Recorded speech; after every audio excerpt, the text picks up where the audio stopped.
할렐루야. 우리나라 조선 중종 때 반석평이라는 그 사람이 있었습니다. 덕이 있고 겸손하지만은 노예이기 때문에 이렇게 과거를 볼 수가 없습니다. 그런데 이 노예 신분이면서도 자신이 필요 없는데도 계속 공부를 하면서 낮에는 열심히 일하고 밤에는 공부하는 것이 너무 기특해서 그 주인이 종의 신분을 불태우고, 그리고 그 다음 어느 그 양반 집에 이렇게 수양아들로 들어가게 했습니다. 그래서 그 수양아들이 되어서 결국 과거의 시험을 봐가지고 합격해서 형조판사, 그러니까 오늘 말하면 법무장관직에까지 이루게 됐습니다. 그래서 그는 이 형조판사로서 참 나라를 잘 다스리는 가운데 어느 날 길거리에서 그 거지 몰골을 하고 있는 옛날 주인의 아들을 보았습니다. 그래서 그 아들을 보자마자 그는 그 땅바닥에 엎드려 큰 절을 했습니다. 주인 양반 잘 계시느냐? 그러니까 갑자기 길가에서 형조판서라는 큰 계급을 가진 사람이 거지 같은 그 사람에게 땅바닥에 엎드려서 큰 절을 하니까 이게 큰 구경거리가 됐고 여론화돼서 결국 임금님 귀에까지 들어갔습니다. 그래서 이분은 과거의 신분이 들통나는 거예요. 과거 시험을 볼 수 없는 말하자면 그 당시에 쌍놈인데 이 사람이 신분을 속이고 이렇게 과거를 보았고 또 큰 권자에 오른 것은 이제 퇴출을 당할 뿐만 아니라 형을 가게 되어 있습니다.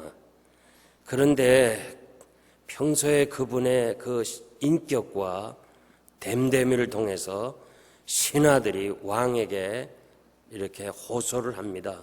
너무너무 귀한 분이다. 그냥 좀 생각해달라는 그런 신하들의 소원과 또 임금이 얘기를 잘 들어보니까 정말 가치 있는 사람이거든요. 그래서 감동이 돼서 그 사람도 다시 회복했고 그 양반의 아들도 별좌라는 이런 벼슬까지 얻게 됐다는 덕이 있는 한 사람 때문에 온 나라가 훈훈해졌다는 겁니다.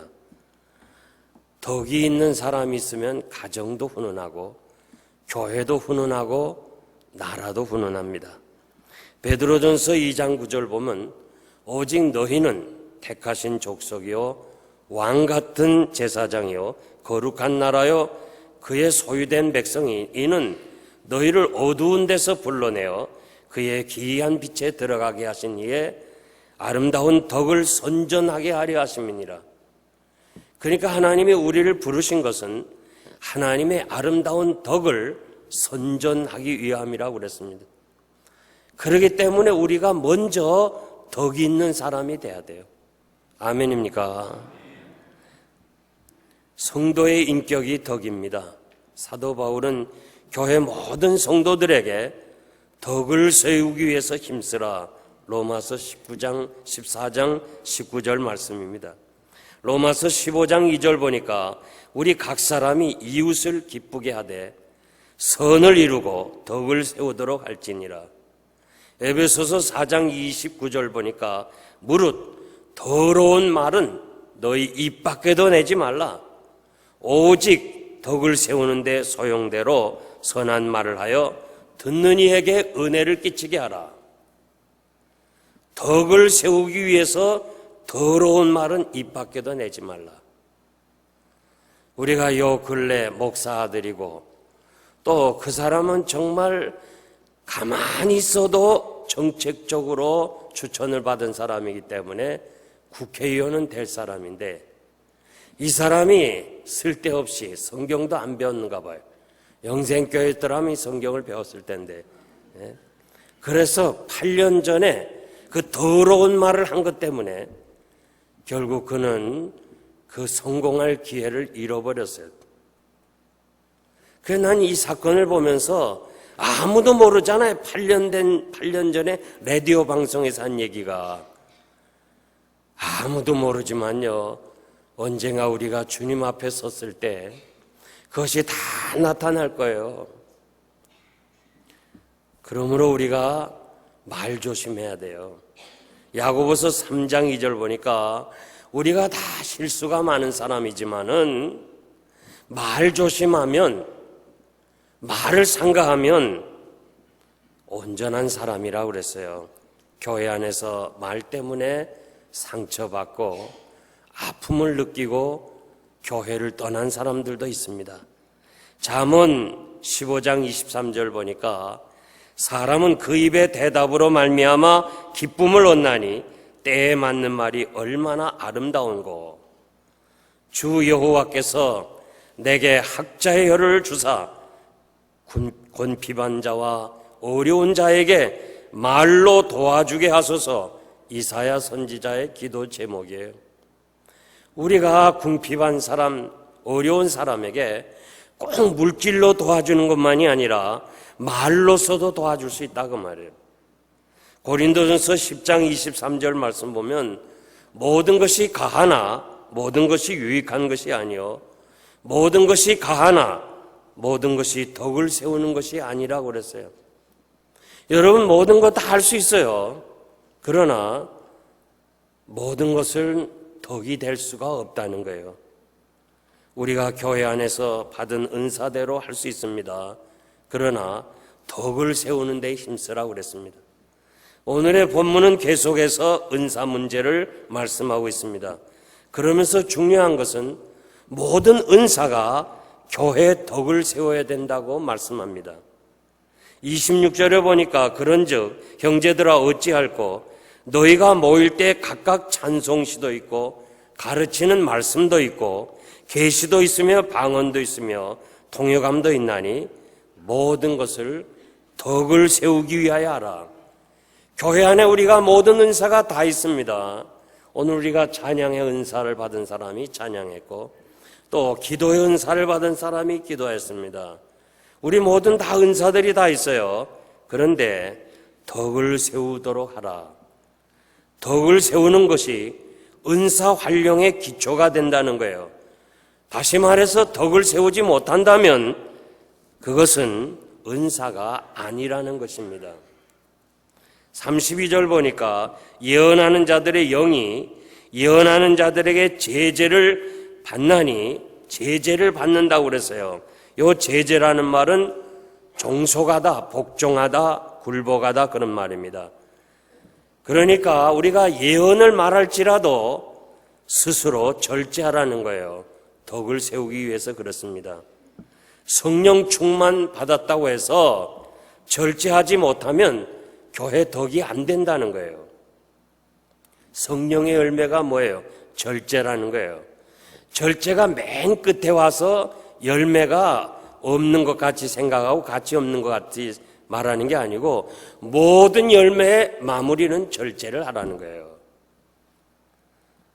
그러므로 덕을 세우지 못하면 성령의 은사가 가치가 없다는 거예요. 교회에 문제가 많이 생기는 것 보면 성령의 강권이기 때문에 절제가 안 된다고 해요. 방언도 계속하고 또 병 고치는 것도 하고 예언하는 것도 하면서 교인이 상처받는 일들을 많이 한 거 우리가 볼 수 있습니다. 누가복음 9장 54절에 보니까 예수님과 함께 예루살렘으로 가다가 사마리아 성에 좀 들어가려고 하는데 들어오는 것을 원치 않을 때에 성격이 급한 야고보와 요한은 주님, 우리가 불을 내려가지고 이 사마리아 성을 태워버릴까요? 그랬어요. 마치 엘리야가 기도함으로 불의 은사를 받은 것처럼 이 야고보와 요한도 불의 은사를 받을 수 있는 거예요. 이미 받았기 때문에 얘기할 수 있잖아요. 그래서 주여, 우리가 그냥 불을 내려서 우리를 환영하지 않는 이 사마리아 성을 태워봅시다 할 때 우리 주님이 야고보를, 요한을 꾸짖었습니다. 그리고 다른 촌으로 가셨습니다. 우리가 받은 은사가 귀하고 능력이 있어도 절제할 수 없다면 그것은 칭찬받지를 못합니다.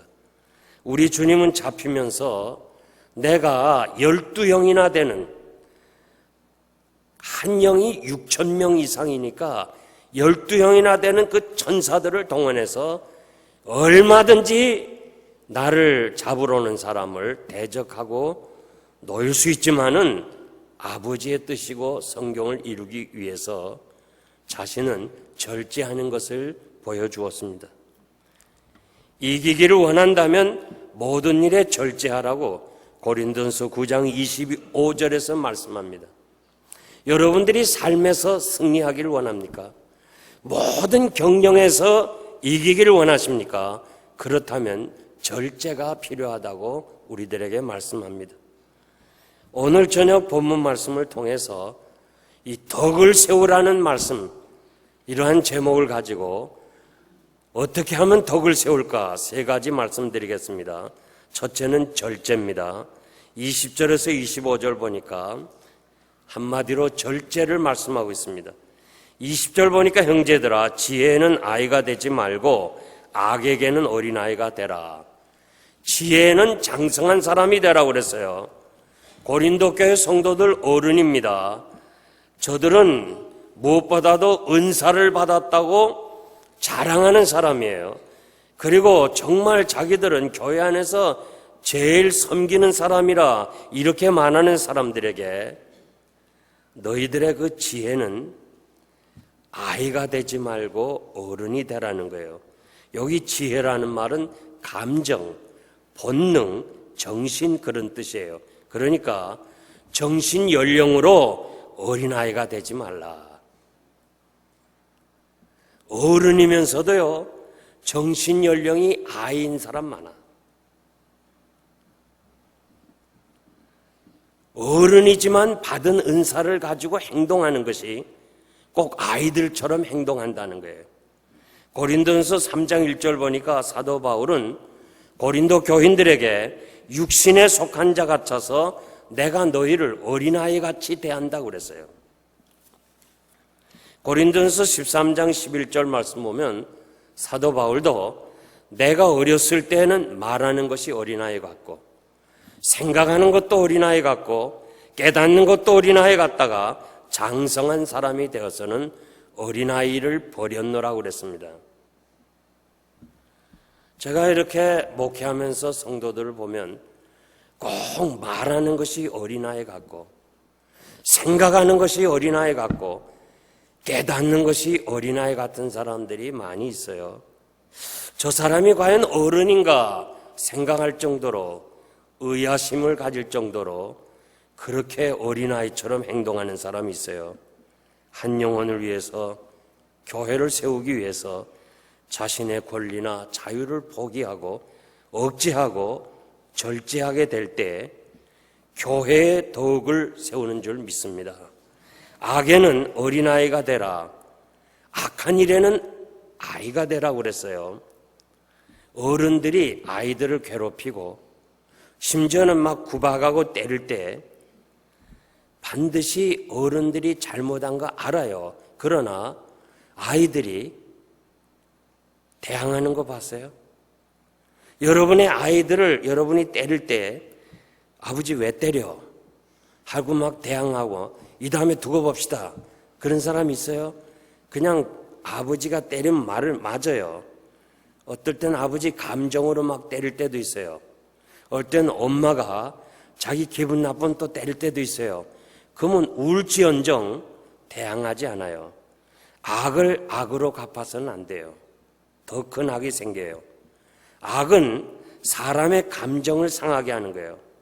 모세 같은 사람도 화가 나니까 하나님께로부터 받은 그 두 돌비를 그냥 내리쳐버렸어요. 그리고 반석을 명해서 물을 내라고 그랬는데 기분 나쁘니까 반석을 2번이나 내리쳤어요, 지팡이로. 이것 때문에 그는 가나안에 들어갈 수 없는 불행한 그런 일을 당하게 됩니다. 차라리 악에 대하여 어린아이가 되어 아버지께 울면서 기도하였으면 얼마나 좋았겠어요. 우리는 악에게는 어린아이가 되라고 그랬어요. 그거 절제입니다. 히브리서 3장 12절 보니까 악심을 품고 있다면, 내가 원수 같겠다고 생각하면 하나님으로부터 멀리 떨어진다고 그랬어요. 그러니까 여러분들이 무언가 이렇게 좀 악하게 하는 사람 있잖아요. 나쁘게 하는 사람이 있을 때 좋다, 두고 보자, 나도 한번 보복하겠다, 그런 마음을 가지면 벌써 하나님의 은혜가 떠난다는 거예요. 대단히 중요한 얘기입니다. 그래서 차라리 불의를 당하는 것이 낫고 차라리 손해보는 것이 낫다. 법정에 고발하지 말라는 거예요. 고린도전서 6장 7절 말씀이에요. 우리는 이 법의 고소를 잘하는 미국 땅에 살면서 성도들도 입으로 하면 그냥 조금만 불리하면 고발하겠다. 그거 안 됩니다. 우리는 성경에 보니까 차라리 당하라, 차라리 손해를 보라는 거예요. 차라리 불이익을 당하라는 거예요. 하나님이 갚아주신다는 거예요. 이 진리를 여러분들이 확실하게 믿으시기를 바랍니다. 로마서 12장 17절 보면 아무에게도 악으로 악을 갚지 말고 모든 사람 앞에 선한 일을 도모하라. 우리의 감정을 절제하라는 거예요. 방언이 마치 최고의 은사처럼 자랑하거나 무분별하게 하는 고린도 교인들에게 통역 없이는 하지 말라. 공적으로 예배 시간에 하지 말라는 게 절제하라는 거예요. 이 방언하는 사람 보면 막 방언을 하고 싶어 하는 거예요. 방언함으로써 나는 이런 은사가 받았다는 걸 자랑하고 싶은데 그거 절제하라는 거예요. 개인적인 기도와 개인적인 신앙의 발전을 위해서 사용할지언정 그걸 공적인 상소에서는 하지 말라는 거예요. 왜냐하면 교회가 그런 일 할 때 믿지 않는 사람들이 미쳤다, 그렇게 교회를 향해서 책망할 것이라는 거예요. 초대 교회는 온 백성에게 칭송을 받았다. 온 백성들에게 칭찬과 좋은 소문을 냈다, 그런 말이에요. 믿지 않는 사람이 초대교회 사람들을 칭찬했다는 것을 우리가 기억할 필요가 있습니다. 요즘 여호수아 땅 밟기, 그래서 여호수아가 여리고성을 돌기 때문에 결국은 그 땅을 밟는다, 이런 것을 시작을 해가지고 지난번에도 그 한국의 청년들이 절간을 돌았어요. 그것도 시시한 산골짜기에 절간 돌았으면 괜찮은데 서울 중앙에 있는 큰 절간을 돌았단 말이에요. 그래서 그것이 그냥 믿지 않는 사람에게 이 뉴스거리가 되고 주변 사람들이 교회를 핍박하고 교회 안에 있는 사람까지도 그들을 비난하게 되었습니다. 전혀 도움이 안 되는 거예요. 차라리 제가 생각하기는 그 절간에 가서 돌지 말고 절간에 가서 빗자루 들고 쓸면서 하나님 이거 다 쓸어버리게 해주세요. 이러면 더 낫지 않겠어요?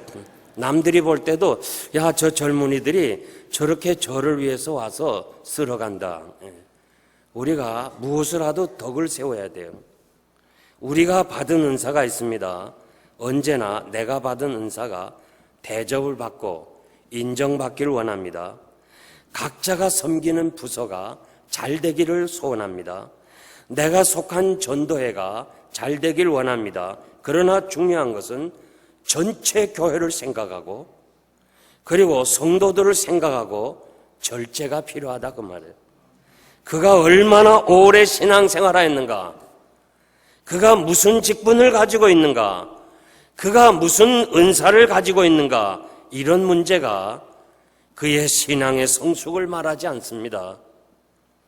교회의 문제가 되지 않는가, 교회 덕이 되는가, 성도에게 도움이 되는가, 이런 문제를 생각하고 자기 절제를 할 수 있다면 신앙에 성숙한 사람이에요. 자기 절제를 자기 은사보다 중요하게 생각한다면 성숙한 신자예요. 자기 절제, 교회 봉사보다 먼저 해야 합니다. 자기 절제, 부흥의 비결인 줄 믿습니다. 두 번째는 질서입니다. 26절에서 33절 보면, 만일 누가 방언으로 말하려면 두 사람이나 다불과 세 사람이 차서대로 하라 그랬어요. 한 사람이 통역을 하라는 거예요. 요 다불과 요 말은 많아야 그런 말이에요. 그러니까 고린도 교회는 우리처럼 이렇게 예배를 드리지 않았어요. 우리가 이렇게 순서에 따라 예배 드리는 것이 아니고, 오늘 그 브로더런 처치, 형제교회라든가 혹은 여러분들이 이 무슨 그룹이, 작은 소그룹이 모여서 예배 드리는 형식을 가졌기 때문에 그들의 모임에 한번 가보니까 거기는 목사도 없어요. 또 장로도 없어요. 그냥 모여서 자기가 누가 은혜 받았다고 자기가 말씀을 전하고, 그 다음에 또 한 사람이 하고, 이렇게 다 하다가 그 다음에 아무도 이야기를 하지 않으면 그냥 예배가 끝나더라고요.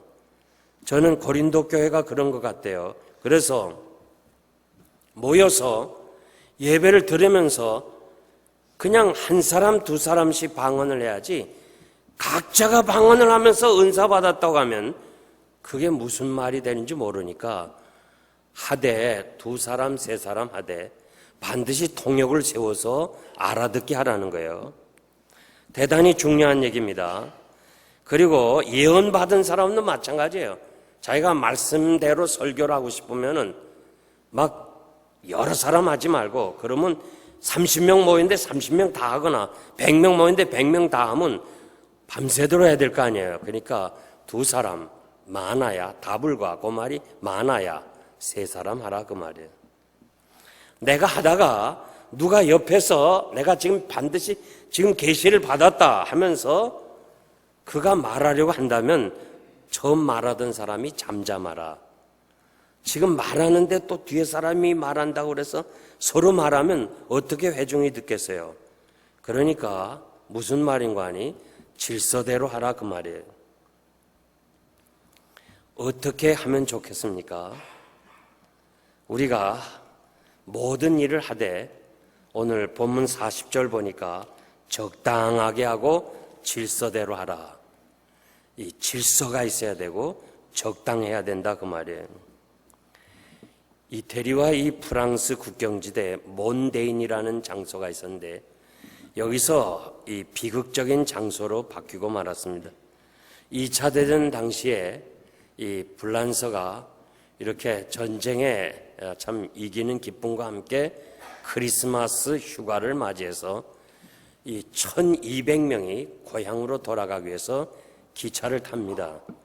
그런데 발 디딜 틈도 없이 이 열차 안에 1200명 군인이 무장하고 타니까 이 기관사가 도저히 이렇게 많아서 이 기차는 갈 수가 없다는 거예요. 가다가 이제 내리막길이 있고 그 커브가 있는데 사람들이 쏠리기 때문에 갈 수가 없으니 좀 내려서 2번 이렇게 갈아타 달라 그렇게 얘기를 해도 이분들이 빨리 집에 가고 싶은 마음에, 또 우리가 이렇게 생명 내놓고 전쟁에 나왔는데 우리를 이렇게 몰라주냐 하면서 인솔자가 권총으로 기관사에게 너 갈래 안 갈래? 안 가면 너 죽인다. 이 전쟁판이니까 할 수 없이 무서워서 이 기관사가 기차를 움직였다가 1200명 이 프랑스 군대가 다 죽었던 비극의 장소가 몬데인이라는 곳이 있습니다. 우리가 무엇이든지 할 수 있습니다. 그렇지만은 은혜 받았다고, 은사가 있다고 하나님의 말씀 무시하고 교회 질서를 파괴하고 신나게 무엇을 하면 결국 그건 사고 나는 일이고 교회에 아무런 덕이 되지 않는 겁니다. 제가 교회를 섬기면서 보아온 것이 있는데 성령 운동한다는 사람들 많이 보았어요. 또 성령의 은사를 받은 사람들 많이 만났습니다. 제가 잠시 한 1년 동안 한국서 이 합동 측에서 최고의 신비적인 교회도 가서 담임 전도사로 1년 있었던 적이 있습니다. 이 은사 중심으로 나가는 교회들 보니까 한 가지 공통점이 있어요. 질서가 없어요. 함부로 말을 막 해. 이 부흥사들 보면요, 성령 충만하다고 하면서 마음대로 그냥 막 하는 사람 많아요. 능력 받았다고 하면서 막 반말을 막 해. 노인네들한테도 막 반말해. 저는 이 강단에서 반말하는 사람 아주 싫어해요. 그래서 난 소위 그냥 전문적으로 다니는 부흥사는 30년 동안 한 번도 안 모셨어요. 그저 은혜 받았다고 성령 충만하다고 자기가 최고인 것처럼 막 함부로 말하는 사람 너무 많아요. 저는 지금까지 이렇게 참 부흥회도 많이 참석해 봤는데 하나같이 그 사람들은 성령의 역사가 소멸돼서 지금은 아무것도 못하는 것을 제가 봤습니다. 갈라디아서 5장 25절에서 26절 보면 만일 우리가 성령으로 살면 성령의 은혜를 받았으면 성령으로 행할지니 헛된 영광을 구하여 서로 격동하고 서로 투기하지 말지니라. 아멘입니까? 아무 일이든지 다툼이나 허용으로 하지 말고 오직 겸손한 마음으로 각각 자기보다 남을 낮게 여기라. 빌립보서 2장 3절 말씀이에요. 그러니까 아무리 은혜를 받고 은사가 좋다 할지라도 자기가 제일이라 하고 자기 하는 것만이 인정이 되고 남의 하는 것을 무시한다면 그건 질서를 파괴하는 것이기 때문에 하나님은 질서의 하나님이라서 우리는 모든 은사를 행하되 질서대로 행하라. 이것이 덕을 세우는 것인 것을 여러분들이 믿으시길 바랍니다. 이제 마지막으로 언어입니다. 34절에서 38절 보니까 여자는 교회에서 잠잠하라. 저희들이 말하는 것을 허락지 아니하였다. 만일에 궁금한 것이 있으면 뭔가 알기를 원한다면 집에서 남편에게 물어보라 그랬습니다. 여자가 교회에서 말하는 것은 부끄러우니라. 이 말씀은 여기 지금 여자가 남자보다 더 많아. 샬롬 보면 전부 여자인데 이 말씀은요, 남자가 여자보다 위에 있다는 것도 아니고 여자를 무시하는 말씀도 아니에요. 교회 유익을 위해서 여성은 침묵하는 것이 좋다, 그런 말이에요. 당시에 고린도 교회들은 방언을 받은 은사를 받은 사람이 여자가 더 많았어요. 그래서 여자들 향해서 이 은사를 조심하라는 뜻에서 언어를 조심하라는 뜻에서 말씀했어요. 지금도 이 말씀이 유효한가? 아니면 고린도 지방의 문화와 간습을 염두에 두고 한 특별한 명령인가? 두 가지 해석이 있어요. 이 해석의 차이에 따라 신학교에서 여자들도 받고 MDB도 하게 되고 장로도 하고 목사 안수도 줘요. 그러나 제가 나온 학교에서는 아직도 여자는 MDB에 들어올 수가 없고 MDB에 들어와도 신학 석사에 들어와도 공부는 하게 하되 안수는 안 줍니다. 제가 속했던 과거의 한국 교단이나 지금 우리가 속한 이 미주총회도 여자 안수는 우리가 허락하지 않고 있습니다. 디모데전서 2장 11절에서 12절 보니까 여자는 1절 순종함으로 종용히 배우라. 여자의 가르치는 것과 남자를 주관한 것은 허락지 아니하였으니까 종용할지니라고 그랬습니다. 저는 사도 바울의 말씀을 좀 더 이해할 수 있었던 것은 제가 신성교회 가서 체험을 했는데 이 교회는 여자들이 병 고치는 은사를 많이 받았어요. 그래서 여전도사가 이 병 고치는 은사가 있어서 장로님들 6명이 있는데 그냥 감기만 하고 콧물만 나와도 여전도사 앞에 무릎 꿇고 기도를 받아요. 그러니까 이 여전도사가 거기서는 최고예요. 그러니까 부목사도 허락을 받고서 하고 남전도사 가보니까 여전도사 구두를 닦고 있어요. 그래갖고 이건 안 되겠더라고. 그래서 가만 보니까 이 부목사로 있던 그 부목사 사모가 또 기도원에 가서 금식을 며칠 하더니 자기가 병 났다, 병 고치는 살 받았다 해서 교인들이 여기 갔다 저기 갔다. 성도들이 50%는 전부 다 병 고치는 은사가 있어. 그래가지고 야, 이거 안 되겠다 싶어서 제가 그 교회 가서 첫 번 설교를 하면서 앞으로는 절대 안수기도 하지 마시오. 안수기도 하지 말라. 그리고 장로님들에 그래서 장로님들 감기 왔으면 약을 사다 드세요. 감기까지 그냥 하나님 앞에 기도해서 나으려면 약사는 어떻게 삽니까? 약사를 생각해서라도 감기 정도는 약국 가서 약사 먹고 또 웬만한 병은 의사에게 찾아가시오. 이제 절대 안수 안 합니다. 여러분, 이거 말하기가 쉽죠? 전 교인 장로님 6명이 다 머리 숙여서 여기서 안수 받고 저기서 안수 받는데 거기 가서 일체 안수를 받지 말라. 이거 대단한 결심입니다. 제가 이 미국에 와서 저도 상당히 많이 누그러진 사람이에요. 그때는 정말 강했습니다. 그랬더니요, 전부 병 고치는 은사, 방언을 금했더니 출석교인 80명이 1년 만에 어른이 360명이 됐어요. 교회는요, 이 은사를 조심해야 돼. 말하는 걸 조심해야 돼. 우리 교회는 지금 해당 사항이 없어서 말하기가 참 쉬워요. 우리 교회는 참 좋은 교회예요. 뭐 재직해 지난 30년 동안 여자들이 말이에요. 뭐 회장 뭐 그런 사람 없었어요. 아무도 없었어요. 정말 교회가요, 부흥되려면 말 많으면 안 돼요. 남자고 여자고 간에 말 많으면 안 돼요. 정말 하나님이 살아계시고 하나님이 이 교회를 다스리시고 하나님의 주권적인 섭리로 교회가 부흥된다는 걸 확실히 믿는다면 무슨 말이 필요해요? 여자가 교회에서 말하는 것은 부끄러운데 마치 정숙한 여자가 사람 앞에서 자기 옷을 벗을 때 부끄러운 것처럼 그렇게 말하는 것이 부끄럽다 그 말이에요.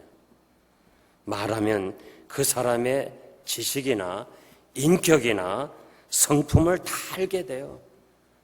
말 안 하면 모르지요. 그러나 말을 하면요, 다 드러나는 거예요. 요즘 세상에서는요, 함부로 말을 했다가는요, 큰일 납니다. 아주 요즘 달라졌어요. 한국 가서는 진짜 조심해야 돼요. 스님이 목욕탕에 들어가서요, 이제 탕 속에 들어가서 불 켜고 그 다음에 이태리 타올 가지고 때를 미는데 그 밀다가 등을 밀 수가 없으니까 그냥 옆에 있는 그 어느 학생에게 이태리 타올을 주면서 어이 내 등 좀 밀어 하고 반말로 이태리 타올을 줬어. 그러니까 이 학생이 괘씸한 거요. 요즘 말에 애들한테 반말했다면 큰일 나거든요. 그러니까 당신이 뭔데 반말이냐 이렇게 나왔어. 그러니까 난 중이다. 스님이 난 중이다 그랬어요. 그러니까 이 친구가 펄떡 일어나더니 난 중3이다.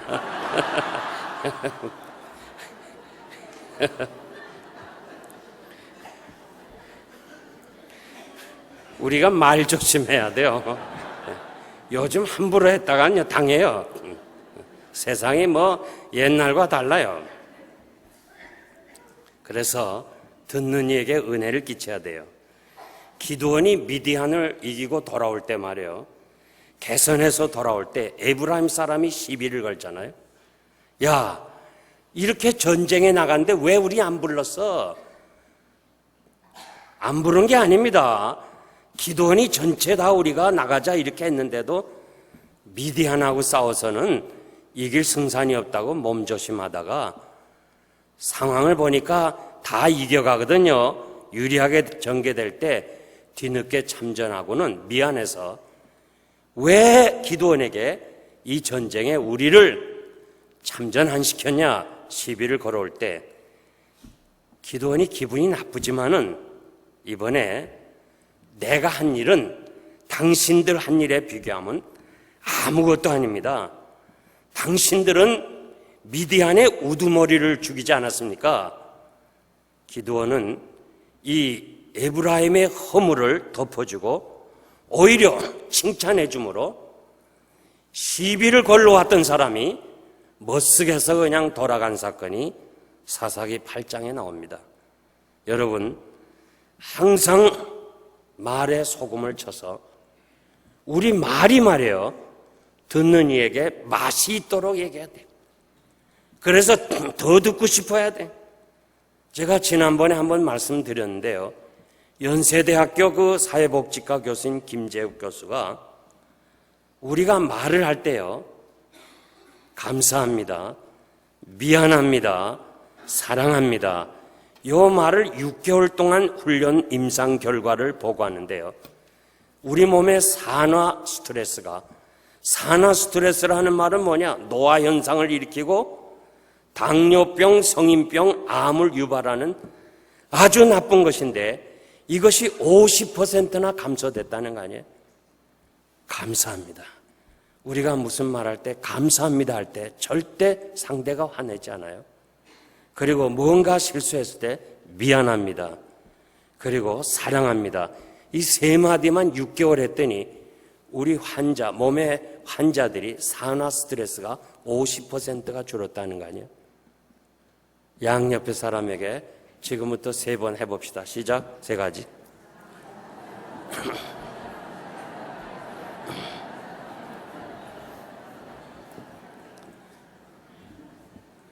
이렇게 감사합니다. 미안합니다. 사랑합니다. 이렇게 할 때요. 우리가 나도 좋고 나도 건강하고 듣는 이도 건강하고 얼마나 좋아요. 그 피곤하게 일하고 돌아오는 남편에게 아내가 여보, 당신 정말 우리 가정을 위해서 너무 수고했어. 당신 때문에 우리가 이렇게 나와 내 자녀들이 참 행복하게 살아요. 감사합니다.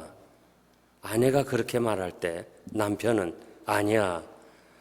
나같이 이렇게 못난 사람하고 만나서 당신이 이렇게 고생을 많이 해. 더 좋은 사람 만났으면 되는데 더 행복하게 못 해주는 거 미안해. 그럴 때 아내가 사랑합니다. 여기서 행복이 있는 거예요. 예. 우리 권사님은 남편도 없으면서 아멘.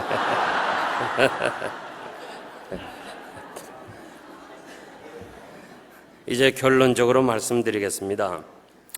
군대에서는요, 소위나 중위, 대위를 이 위관급을 용장이라고 부릅니다. 왜냐하면 이들은 전투에 맨 앞장서기 때문에 용기가 있어야 돼요. 그리고 영관급, 예를 든다면 소령, 중령, 대령, 영관급은 지휘계통이기 때문에 지장이라고 그래요. 그러나 별자리, 준장, 그리고 소장, 중장, 대장은 덕장이라고 그래요. 그래서 옛말에 용장은 아무리 해도 지장을 못 이긴다는 거예요. 지장은 아무리 해도 덕장을 못 이긴다는 얘기가 있어요. 교회도 마찬가지예요. 용기 있는 사람이 있어야죠. 지혜 있는 사람이 있어야죠. 그러나 덕이 있는 사람이 많아야 돼요. 장로님들은 덕이 많아야 돼요. 권사님 덕이 많아야 돼요. 집사님들 덕이 많아야 돼요. 각 기관에 책임진 사람은요, 용장, 지장이 아니라 덕장으로 인도해야 돼요. 역사가 토인비는 역사를 연구해 보니까 한 가지 결론에 도달해서 하나님은 역사를 자기 마음대로 하시더라는 거예요. 제 자신도 지나온 날 이 뒤돌아보면 내 마음대로 안 됐어요. 내 마음대로 안 됐어요. 나는 5년만 여기 있다가 한국으로 돌아가기로 했어요. 제가 올 때 큰 교회가 저에게 담임 목사님이 약속을 해주었어요. 5년 있다가 돌아오라. 그런데 내 뜻대로 안 됐어요. 자식 농사도 마찬가지예요. 내 뜻대로 안 되는 거예요. 내 뜻대로 안 된 것은 하나님의 뜻대로 된 줄 믿습니다. 내 의지나 내 뜻이나 내 욕심이나 내 자존심이나 내 감정이나 내 주장, 내 이익, 전부 나라는 이것 때문에 뭐예요? 남에게 상처 주고 남에게 아픔을 주고 교회에 어려움을 주고 하나님의 영광을 가리울 때가 너무 많아요.